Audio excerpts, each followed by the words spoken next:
రాష్ట్రంలో నిరుద్యోగులకు ఉపాధి అవకాశాలు కల్పించే దిశగా జాబ్ మేళాను నిర్వహించారు. ఈ కార్యక్రమం శాసనసభ్యుడు కావ్యకృష్ణారెడ్డి ఆదేశాల మేరకు ఏర్పాటు చేసినట్లు ఎంపీడీఓ తెలిపారు. ఎంపీడీఓ కార్యాలయంలో నిర్వహించిన ఈ జాబ్ మేళాలో పలు కంపెనీల ప్రతినిధులు పాల్గొన్నారు. ముఖ్యంగా హీరో కంపెనీ, సోలార్ కంపెనీల ప్రతినిధులు హాజరై అభ్యర్థుల నుంచి దరఖాస్తులు స్వీకరించారు.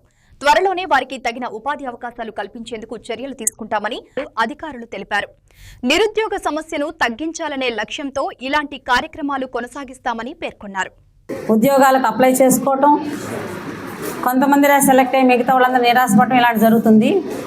దానికంటే ముఖ్యంగా ఇక్కడున్న అందరూ కూడా, మహిళలందరూ కూడా ఉద్యోగాలు చేయాలి, వాళ్ళకు సొంత కాళ్ళ మీద వాళ్ళు నిలబడాలి, డిపెండెన్స్ ఆన్ ఉండకుండా చూసుకోవాలనే ఉద్దేశంతో ఇక్కడికి విచ్చేసినటువంటి అందరికి కూడా నిజంగా శుభాభినందనలు.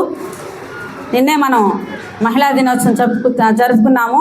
8వ తేదీ అంతర్జాతీయ మహిళా దినోత్సవ భాగంగా మహిళా సాధికారత అనే అంశం మీద మనం మాట్లాడుకున్నాము. ఇంతమంది ఉద్యోగాల కోసం ఇక్కడ రావడం కూడా ఇందులో భాగంగానే అనిపిస్తుంది. అందరికీ ఆల్ ది బెస్ట్ మా. చక్కగా ఉండండి, ఎలాంటి డిస్టర్బెన్స్ లేకుండా సంస్థ నుంచి వచ్చినటువంటి వాళ్ళకి సహకరించండి. ప్రతి ఒక్కరిని ఇంటర్వ్యూ చేయడం జరుగుతుంది. ఆయన ఎంతవరకు హెల్ప్ చేశారంటే నేను చెప్పుకోలేను. ఈరోజు 300 మంది ఇక్కడ చేరారంటే 300 మంది కాదు, ఇంకా 5 మంది దాకా వచ్చారని మనం అనుకుంటున్నాం. ఇంతమంది వస్తారని మేము ఎక్స్పెక్ట్ చేయలేదు.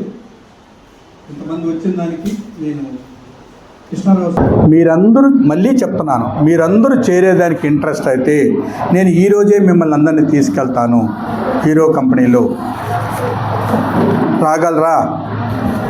కావాల నుంచి వస్తానని జాబ్ మేళలకు వస్తారా కానీ ఒక్కరు కూడా చేరరమ్మా. నేను 22 జాబ్ మేళలు పెట్టాను కాలేజీల్లో, అందుకని మాకు నమ్మకం లేదు. అయినా కూడా మేము పెట్టాం లాస్ట్ సార్ చూద్దామని. ఇక్కడ మా ఆఫీస్ పెట్టాం, అన్నా క్యాంటీన్ పక్కన మా ఆఫీస్ కూడా ఇక్కడే పెట్టాం, కావాల్లోనే.